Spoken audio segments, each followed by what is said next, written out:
You're listening to Catholic Chicago on WNDZ 750 AM. Every Monday through Friday from 8 a.m. to 9 a.m., the Archdiocese of Chicago presents programming about the people, events, and issues that touch our lives. Thanks for letting us be part of your morning. Now again, Catholic Chicago.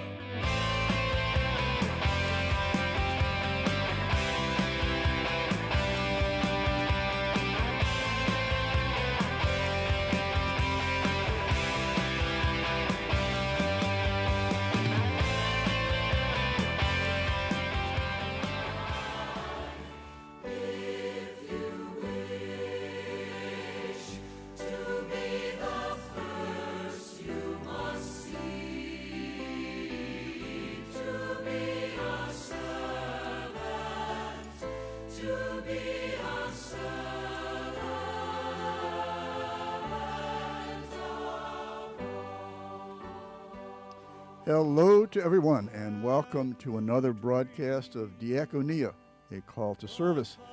Diakonia is the Greek word for service. It's also the root word for deacon. My name is Deacon Richard Hudzik, and I'm privileged to serve the Archdiocese of Chicago as Vicar for Deacons in the office of the Diaconate. I also am assigned to work and pray with the good people at Mary Mother of Divine Grace in Westchester, Illinois. And as usual, joining me in the studio today is Deacon David Brencic, the Associate Director of the Office of the Diaconate, and who also serves as Deacon at Holy Guardian Angels Parish in Brookfield and LaGrange Park. Good day to you, Deacon David. Hello, Richard. Hello, everyone. And this show is offered to us, allowed to us graciously by the Archdiocese of Chicago, so that we might share with you some of the doings of the diaconate. It is to illustrate God's call to service is for all of God's people and not only for the deacons. So this is a show by deacons, but it's not really, it's a show not to pat us on the back, but it's to invite others to walk with us on these adventures in service. And so for today's show, we've invited two guests, and both of whom can speak to being in the field, putting, what is the expression, where the rubber meets the road in terms of homelessness and issues related to this. And so joining us, joining Dave and me, is we have Deacon Bob Conlin and Tina Rounds, and both of them, as I say, are active in the homelessness question. Bob works with PADS, and Tina works with BEDS, and we'll unpack those acronyms in a second. But, Bob, are you there? Yes, I am. Okay, that's good. Success. Tina, are you out there in Radioland? Yes, I am. Hello. Good day to you both. So, just a few preliminaries from each of you, just so the audience gets to know a little bit about you. Bob, your year of ordination, and do you have a parish assignment? I was ordained just short of 5 years ago, 2016, by our cardinal. I serve at St. Stephen Deacon and Martyr in Tinley Park, Illinois. Okay, and do you have a day job, so to speak? I do. I work for a multinational professional engineering and design firm. Okay, and I understand that the call of duty there may take you away from us before we conclude. So if you need to drop off, Bob, thanks for your ability to participate. I do have a scheduled online conference call at 10:30, but I'll hang in as long as I can. All right, no, that's good. That's good. I just wanted to acknowledge that we didn't pull the plug on you. You pulled the plug on us. Oh, thanks a lot. So anyway, all right. And Tina, tell us something about yourself. Well, I'm Tina Rounds. I'm currently the Executive Director of BEDS Plus. I have been involved with the agency about 15 years, the first 5 years as a church-based volunteer, and the last 10 as the director. And I've spent the last 27 years in nonprofit work. Okay, well, good. And you're Western suburbanite, is that fair to say? Yes, I grew up in St. Symphoros Parish in the city. Okay.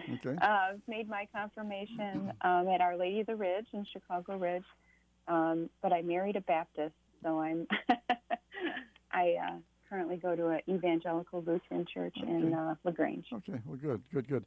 Now, at the outset, I said we're going to talk about homelessness, and let me just ask: is that a fair term to describe what beds and pads are about? I mean, is that there's a complex of issues here. Am I right? Right. Yeah, the term really is people or individuals experiencing homelessness, but in a broader sense, what we're talking about are, the issues of poverty, affordable housing, and, safety net services overall, and how those manifest themselves in communities. Okay. All right. So it's a complex set of issues. I promised we would explain to the folks what PADS represents, or what the acronym means, and also we'll do the same thing for beds. Bob, what's PADS? Well, the acronym stands for Providing Advocacy, Dignity, and Shelter. Okay. And Tina, beds? BED stands for Building Ecumenical Discipleship Through Shelter. Okay, that's cool. Now, I just I'm laughing at myself when I was Googling. I knew the website for beds was Beds Plus, but it's beds-plus.org. Yeah. If you leave out the hyphen, you can buy the Posturepedic or something like that. Yeah. So beds-plus.org is the website. Now I'm going to turn first to PADS, just as I mentioned that Bob might have to drop off before we finish this. Now, Bob, what is your connection with PADS? How are you involved? Well, for a number of years, my parish has been working with PADS, providing volunteers to staff an emergency shelter. We work at a shelter in Matson at St. Lawrence O'Toole Parish, the first, second, and fifth Fridays of the month from fall to spring. And we provide staffing for that shelter, meals for the clients or guests as you prefer.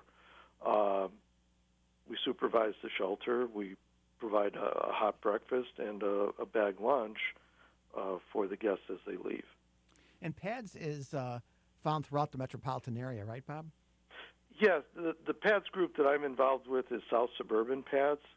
So it covers an area roughly, say, from Oak Lawn on the north to Ford Heights on the south, from Tinley Park on the west to Chicago Heights on the east. Okay. Now, your parish at St. Stephen Deacon and Martyr has had the Friday shift. Correct. And that's at St. Lawrence O'Toole. The other, and I guess we need to distinguish. We're talking pre-COVID for the shelter. Is that right, or is it ongoing as we speak during the COVID pandemic? Well, no, it is pre-COVID pandemic. With the pandemic, the emergency shelters were basically forced to close because of social distancing requirements, and to prevent the spread of the virus. Okay. Right now, South Suburban PADS is housing its guests in a motel in Calumet City. Now, when I guess in days past, pre-COVID, and in the days to come, post-COVID, whenever that might be, the structure of the sheltering was 7 nights a week, but that your group took care of one of those nights. Is that how that works? Yes. The South Suburban PADS does have 14 sites.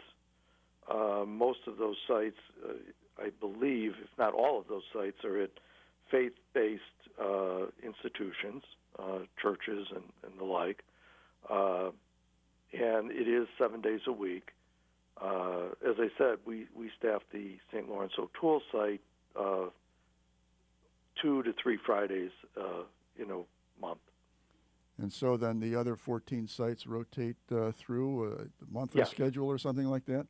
Right. Some sites are for females only. Some are male only.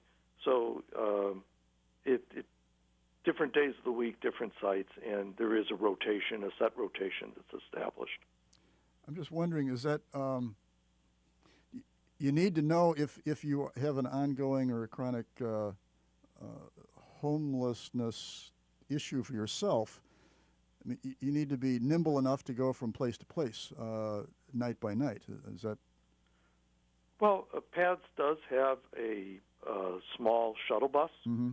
that they use to move their clients from place to place, and that shuttle bus will bring those clients to the shelter of the day, shall we say, Mm-hmm. in the evening, and drop them off, and then we'll pick them up, again in the morning when that shelter closes. Okay, all right. And what's a typical number of folks on a given night pre-COVID? Well, again, it'll depend somewhat on the size of the facility. Okay, all right. We at St. Lawrence O'Toole, given fire code and the like, we're limited to a total of 60 people, guests and staff. Okay, all right. And we're going to head off to a break, and we'll pick up the conversation when we come back. Stay tuned for further conversation on sheltering. Are you able? Are you able? For I have come not to be served, but to serve, to give my life if you will. Catholic Charities After Supper Visions program offers guests of our Tuesday night supper the opportunity to learn the art of photography. These talented guests, who are often experiencing homelessness, are offered disposable digital cameras, and they work with volunteer professional photographers to learn the basics of taking photos. Then the artists go out and capture images on film of anything they find to be beautiful or interesting in the world. Their photos are amazing. Visit AfterSupperVisions.com to learn more about the artists and their artwork. Follow us on Facebook, Twitter, Instagram, and LinkedIn too. At After Supper Visions, we are developing film, talent, and hope. The Word Made Clear is exactly what its name implies. It's an easy-to-understand explanation of the Word of God, the Gospel. Hello, I'm Father James McElhone, Director of Biblical Formation for the Archdiocese of Chicago. I'd like to invite you to take our free online Bible study program by going to thewordmadeclear.org. Our website offers an audio-based guide to the Gospels of Mark, Matthew, Luke, and John. Listen to my lectures and follow along with the handouts provided. There are even discussion guides. You can also explore the biblical roots of the Mass. And there are links to a wide variety of biblical sources that will benefit both teachers and students of the sacred scriptures. Just go to wordmadeclear.org to experience our free online Bible study program. Again, it's free at wordmadeclear.org. It's the Word of God. Enjoy.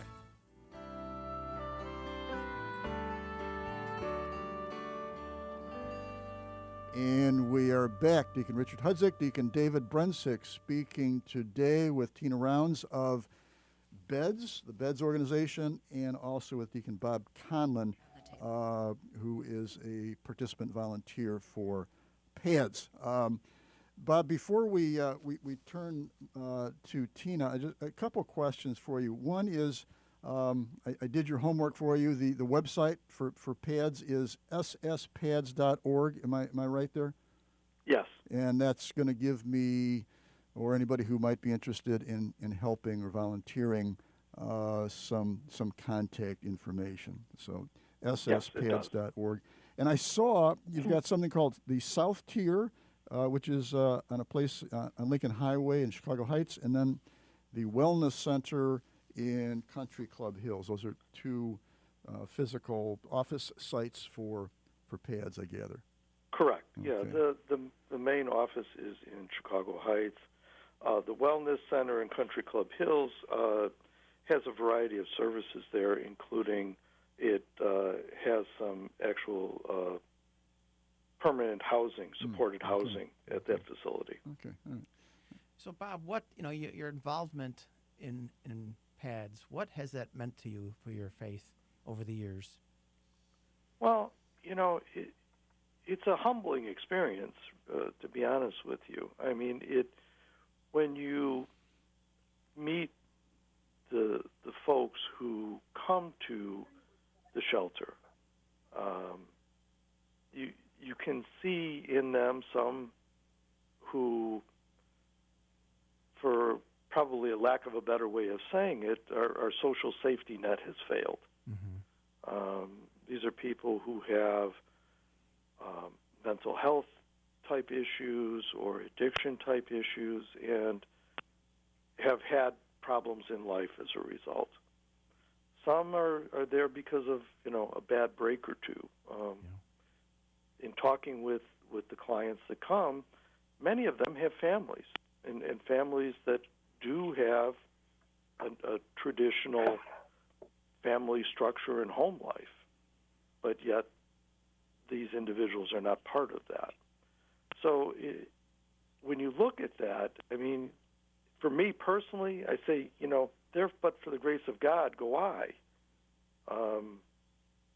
Having a strong family, having a good support network of friends and others can be the difference between being a guest in an emergency shelter like PADS offers or having a good home life. Okay. All right. Well, that's good, Bob. We're inspired by your work, and most grateful that you just speaking from the perspective of the Office of the Diaconate. We're proud that you represent us so well, and that the folks you work with. I know it's not only you, but the others at St. Stephen, Deacon and Martyr, and the folks you encounter. Job well done, I guess. So. Thank you for representing us and showing us the way in that. So, well, I've been doing this for 5 years, and I'm the rookie. Yeah. Oh, really? Okay. All right. Now I want to turn to Tina. Now, Tina, you explain what BEDS is. What's that acronym again?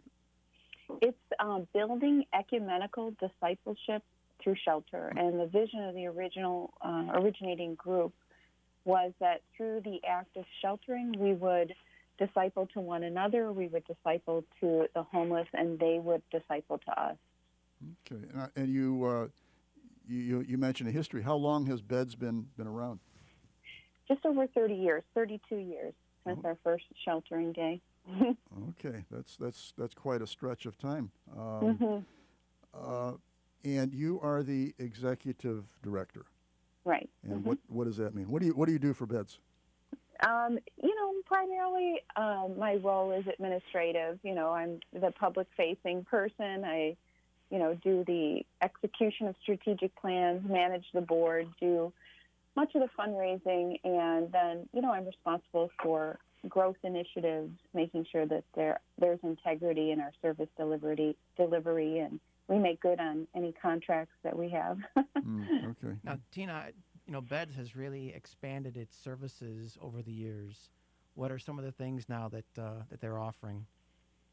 We started as a sheltering program, and that's still at the heart of what we do is, provide shelter for folks who find themselves literally homeless.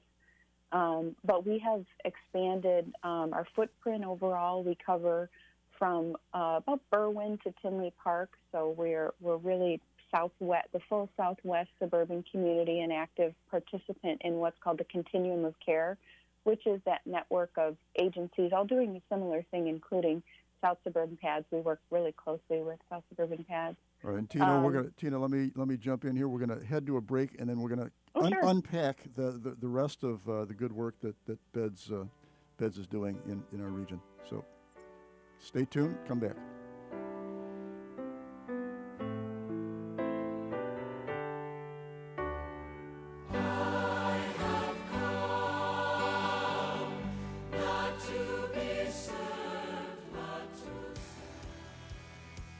Caring adults make all the difference in the lives of adolescents. Catholic Charities understands this, and our mentorship program provides a free opportunity for youth living in Lake County to spend time, virtually, with volunteers who genuinely care about them. This program is ideal for youths age 9 to 12 who may need support navigating the challenges of childhood and early adolescence.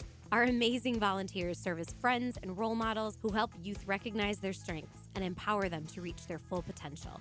Catholic Charities conducts a thorough background check on every volunteer, and our program coordinator closely monitors and supports each relationship. Mentoring is a fun after-school program that is totally different from remote learning.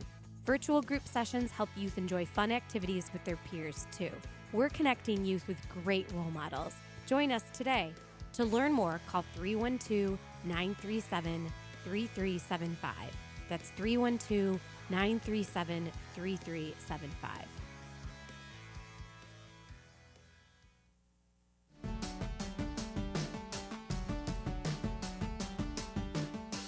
Hello, I'm Cardinal Blaise Supich. I got my COVID-19 vaccination, and you should too. It took just a few seconds and was painless. The Food and Drug Administration determined the new vaccines are safe and effective, and the Holy See, as well as the United States Conference of Catholic Bishops, has concluded getting the COVID-19 vaccine is an act of love of our neighbor and part of our moral responsibility for the common good.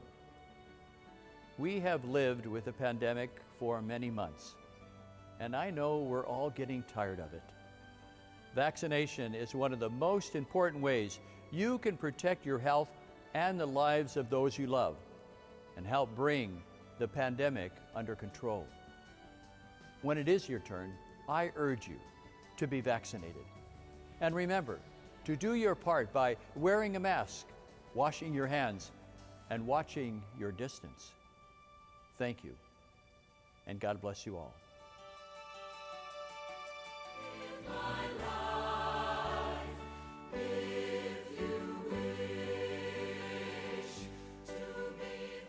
And we are back for the third piece of today's program, Diakonia, a call to service, discussing with Deacon Bob Conlin and with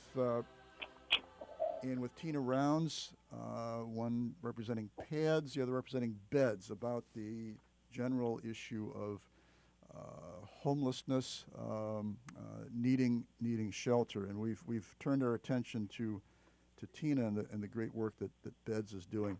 Now, Tina, just before the break, we started to get into the phrase you used was an expanded footprint, and that's an increase in variety of services that beds is offering. Am I reading you right? Yeah, we like I said, we started in the business of sheltering, and we've expanded to a full spectrum of service that includes prevention activities, providing financial assistance and stabilization services to help mitigate all the negative effects of homelessness. So we'll provide financial assistance for rental arrears, utility assistance, to keep people from becoming homeless. So that's a big part of what we do. It's about a third of our budget. And then we also have a whole profile of permanent supportive housing, including properties that we own and manage, and then contracts for scattered either Section 8 voucher services related to those vouchers, or permanent supportive housing where we provide the services and there is long-term rental assistance coupled with that. So we find that full spectrum of service helps meet a greater need of people that are on the cusp of, are literally homeless, and those that would be most likely to return without more intensive services. So I'm guessing, correct me if I'm wrong, but just the gathered experience, the cumulative experience of folks working with beds is seen that the task is not finished by simply providing a safe, warm place to sleep, but there's a whole array of things that go along with the reason why a person might need that sheltering. And I don't want to put words in your mouth, but you're saying that it's a more complex issue than simply a lack of a place to sleep. Yeah, there's a lot of complexity in the underlying issues that bring someone to homelessness. You know, as we had mentioned earlier and had been mentioned by my colleague, you know, there's mental health issues, there's issues related to poverty, income disparity, affordable housing, there's family and intimate partner violence. You know, there are racial disparities that, you know, find themselves, particular communities are more likely to become homeless. You know, and then there's disabling conditions, health conditions, and mental health conditions and issues of addiction that prevent people from working to their full potential and getting the income that they would need to be self-sustainable. Now, how does a person who is troubled in some dimension, or family or friend, acquaintance, how do they know, how do they connect up with you, with beds? You know, we work within, like I said, a network. We're part of a safety net that is, you know, includes the faith communities and includes your local parish. So anyone who is struggling or knows somebody who's struggling with homelessness should really connect with their local faith community, their local municipality, connect with their local school district, who are going to have the information for that local safety net service. The safety net services with homelessness do connect and parallel things like the library system or, you know, the police stations. There's one in every community. It might not be totally obvious to someone, but there is a safety net service assigned to your community or your neighborhood. And so going to those trusted institutions will lead you. But, you know, beds, as you had mentioned, our website is www.beds-plus.org. You know, we have a location in LaGrange and in Worth with walk-in hours, even through COVID. And all that information is available on our website. Okay, all right, that's good. Getting signals that we've got less than a minute left, and I want to ask two questions. Number one, if I am interested, if I'm listening to this, how do I, what's the best way for me to connect with you if I have a heart to help physically or financially? Is it the website? Is that a good connection? Yes, it is. You know, volunteers and donors help in two particular ways. They're either hosts of some sort, so they provide some sort of hospitality component, or they do some kind of advocacy. So those are the two main ways we have people get involved. Okay, and I hear our theme music rising to a crescendo in the background. Tina, thank you so much for being here with us today, speaking about beds. And Bob Conlin, thank you so much for being here with us. Thank you, Dave. And Bob, in connection with PAD. So you've got the websites. You can connect up that way. I'll put them in the show notes if you didn't take it down while you were listening. So it's there. Thank you both, and may God bless you for the good work that you do. Thanks, Bob. Thanks, Tina. Take care. Thank you.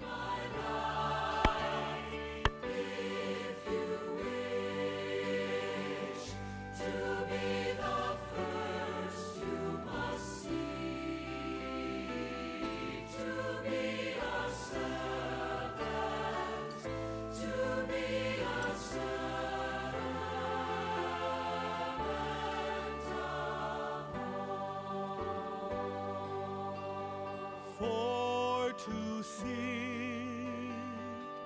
at my right hand or at my left is not for me to give, but for those for whom